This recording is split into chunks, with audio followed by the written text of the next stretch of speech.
Olá, irmãos e irmãs, muito bem-vindos a mais um momento de meditação do Santo Evangelho com o Padre Luciano de Almeida, hoje terça-feira, dia 10 de setembro, e eu quero te convidar a iniciar comigo esse momento invocando a presença de Deus entre nós, em nome do Pai, do Filho e do Espírito Santo. Amém.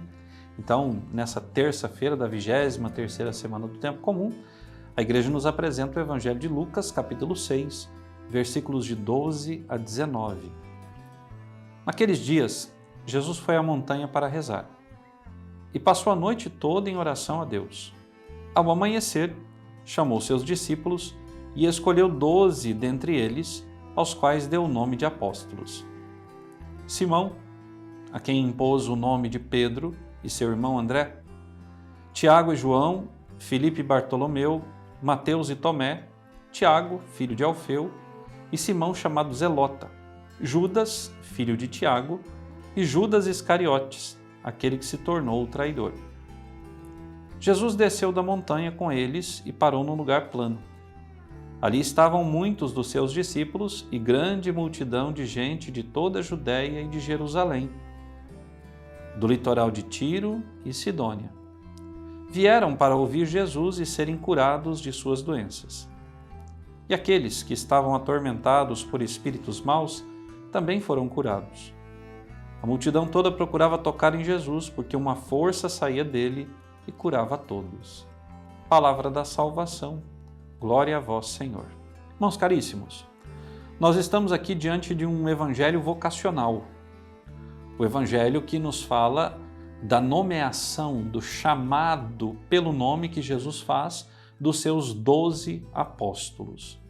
12, um número simbólico, porque representa as 12 tribos do Antigo Testamento, mas é também um sinal do novo Israel, ou seja, da igreja, novo povo de Deus, que guiada pelos pastores vai caminhar em direção à eternidade. É interessante notar que antes de escolher 12 dentre todos os seus discípulos, Jesus passa a noite inteira em oração. Primeira lição que nós precisamos tirar desse texto nesta manhã. Antes de qualquer decisão, antes de qualquer escolha, antes de qualquer empreendimento, seja material, seja até mesmo sentimental, eu preciso perguntar a Deus se aquilo que eu desejo é também vontade de Deus. Ora, nós, infelizmente pelo pecado, nós adquirimos aquela compulsão interior de querermos independência em relação a Deus, de querermos fazer as coisas por nós mesmos, de estarmos sempre livres das amarras da lei de Deus Todo-Poderoso, para caminharmos por onde queremos, como queremos e com quem queremos. Caríssimos, não pode terminar bem um caminho feito sem a companhia de Deus. Não pode ter bom êxito uma vida vivida sem a graça de Deus. E é por isso que nós, os homens e mulheres, os filhos e filhas de Deus, sempre colocamos nas suas mãos a nossa vida como um todo. É por isso que nós rezamos com tanta devoção e pedimos: seja feita a tua vontade. Ora, a nossa vontade é importante? É. Mas sobreposta à nossa vontade está a vontade de Deus. Por quê? Porque Deus sabe o que é melhor para nós. Deus conhece o passado, o presente e o futuro. Deus tem ciência dos bens, mas também dos males que podem nos afligir segundo as escolhas que fazemos. E é por isso que o homem prudente e sábio é aquele que busca em Deus as certezas para as suas escolhas. É aquele que se apoia em Deus para fazer as suas escolhas. É aquele que tem o Senhor como seu único e verdadeiro guia.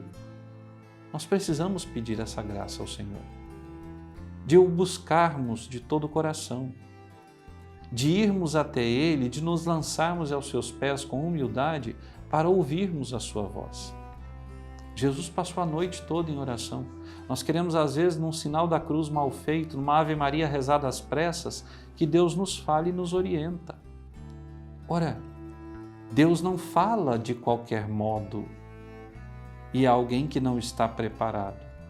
Deus vai nos preparando para ouvirmos a sua voz, para experimentarmos os seus prodígios e detectarmos os seus sinais no nosso dia a dia. Mas quem é que é capaz de ouvir a voz de Deus, perceber os sinais? Quem está intimamente ligado ao Senhor. E é por isso que eu quero sublinhar a necessidade da oração, a importância dela na vida do cristão. O cristão que não reza não consegue discernir entre o bem e o mal. Não consegue dar um passo certeiro e definitivo. Cristão que não reza não tem clareza dos perigos que estão diante das escolhas que faz. Ora, Jesus rezou e por isso escolheu. Mas alguém poderia dizer, mas escolheu um traidor. Jesus sabia que ele o trairia, Jesus precisava que ele o traísse, porque fazia parte das profecias acerca do Messias. Porque mesmo que ele tenha traído Jesus, foi por aquela traição que o Senhor foi derramado em sacrifício por nós. Judas poderia ter sido perdoado se arrependesse? Sim, mas foi um covarde, cometeu suicídio.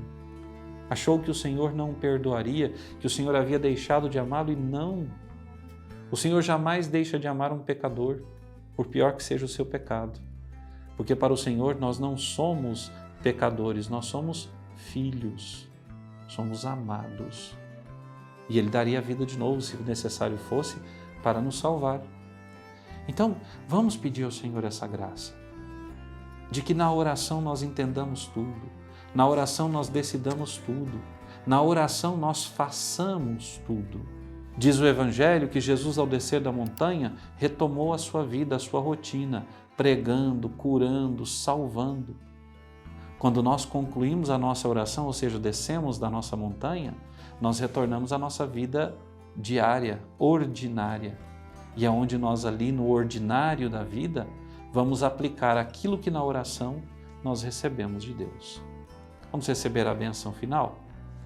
O Senhor esteja convosco.